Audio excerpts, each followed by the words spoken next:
Jonathan Turley said, imagine this little girl for 4 years going on in life as she who must not be named, because that is how Navy has had to live her life. And he said there's no evidence that her father ever visited her, let alone held her. I mean, that's sad, and that puts us into perspective. And he went on to say there's no legal reason why you couldn't have made contact. There's, in fact, no personal reason, because as you know, as you both said, she wanted to take the Biden last name. So who was stopping this from happening?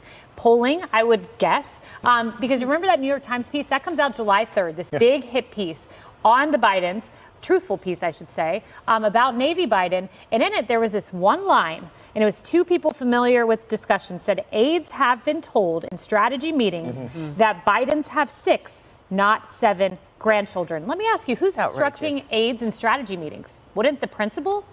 Well, you got to wonder who's asking the aides those very point-on questions, and it would maybe be the same people who ask, how are things behind the scenes? And that's how we found out that some of those aides aren't happy and don't want to be alone in meetings with grumpy, well, in this case, Grandpa. It could be also who's actually helping policy right now.